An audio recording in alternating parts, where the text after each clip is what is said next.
Last week I said I'd talk about Rockman Xover's sales, so yeah. It's recently been revealed that Rockman Xover, the most stripped down, oversimplified, bare-bones, sorry excuse for a Mega Man game, a game that in no way resembles anything that makes Mega Man games good and is in name only a Mega Man product, a game that would probably give Eagle Raptor a stroke if he actually tried playing it, has sold 1.5 million copies. Mega Man 2, the best-selling Mega Man game to date, has sold 1.51 million. At the time of this recording, Xover is just a hair away from completely eclipsing what some would call the best Mega Man game of all time. By the time this video is online, it may very well have done just that. It's insulting that such a mindless time waster with no substance or redeeming qualities to its name could possibly outdo such a classic, and I'm ashamed that this is what we've come to.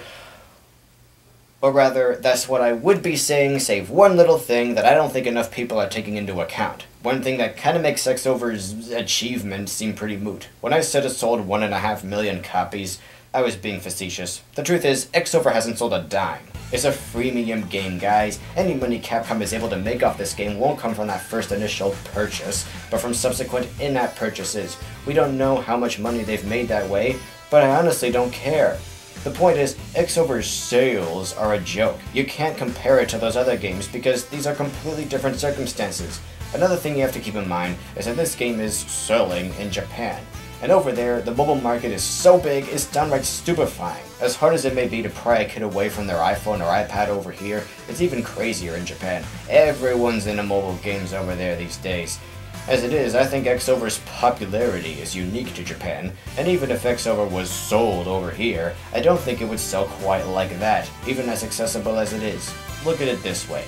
Let's just say that Mega Man Xover was sold at retailers like GameStop, at a retail price, or at the very least, sold as a downloadable title on the eShop for like 20 bucks. If that somehow managed to actually sell as many times as Mega Man 2, then, despite everything it has going against it, well, okay, that would be something worth talking about. But as things stand, the numbers just don't add up. If gamers had to go through the same trouble to get their hands on Xover as they did to get Mega Man 2 back in the day, I sincerely doubt that as many people would be willing to waste their money on a piece of crap like Xover. And you can't deny that not as many people would buy Xover if they had to, well, buy it. Come on.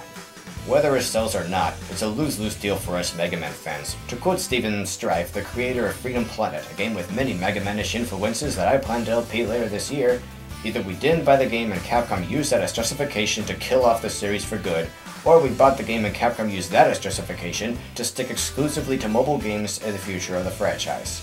Couldn't have said it better myself. Unfortunately, Capcom just doesn't know what to do with Mega Man. They're terrified that any game they put actual effort and money into will make them bankrupt, and are instead using products like Xover as a sort of measuring stick to see how many people even acknowledge Mega Man in this day and age. Capcom of Japan keeps insisting that nobody likes Mega Man anymore, that he's irrelevant, he doesn't sell, he can't sell, and he has no place in today's gaming market. As games like My Number 9 have proven though, they're dead wrong. To that end, I'd say My Number 9 is a much better measuring stick for this sort of thing. If ever you needed proof that there is actual, tangible money to be made with a Mega Man-like game, this is it. Comcept made all the money they needed to fund the game in a day and a half. I was there, watching those numbers go up. They've made so much more money on the site at this point, as long as even one person buys this game when it's finished. Comcept has turned in a profit. I think we've made our point. Has it ever occurred to Capcom that maybe they just haven't done a good job marketing the Blue Bomber to potential fans? Look, Capcom, I get it. Today's gaming market is a scary place. The ZX and Star Force games didn't sell well. However, it's not because they were part of the Mega Man brand like it's Kryptonite or something. It's because Americans were alienated by those particular games. The fanbase kept getting splintered into smaller, more niche fanbases, when we should all be part of one massive whole. We aren't into playing as school children. I know that's a big thing in Japan right now, but we just don't roll that way. We want an action hero. We want an honest-to-God super fighting robot Mega Man. We want someone cool. It doesn't even need to be classic rock, just someone new who kicks ass like X or Zero were. That's what we like. And as much as I love the ZX and Star Force games for their gameplay, I admit that they have problems and they just aren't for everybody. With some franchises, Capcom has kind of been trying to appeal to the West, but in all the wrong ways. You can't just say, "This is like Call of Duty, so you should buy it. That's all you Americans want, right?" People are getting sick of games like that. It is a stagnating market. We need something different. And if Xover was made available in the land of the setting sun, I just don't see it selling that well because, well, we hate it. We hate everything it stands for. However, Capcom of America doesn't seem quite as adverse to the prospect of doing something worthwhile with Mega Man as Capcom of Japan is. Maybe it's time those top men let us have our Mega Man boom. Anyhow, at the end of the day, I hate Xover. I hate that it even exists, and I hate that there are going to be people out there who think that this is what this great franchise with diverse characters, worlds, and playstyles is all about.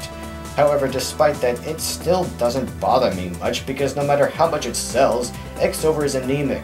It's mostly harmless, and we've got real games on the horizon like Mine No. 9 and Azure Striker Gunvolt to look forward to. I'm thinking of getting a 3DS for my birthday in a few weeks just to play the latter. Yes, I'll pay for that over Xover any day. And if you've got your priorities straight, you probably would too. Doodles!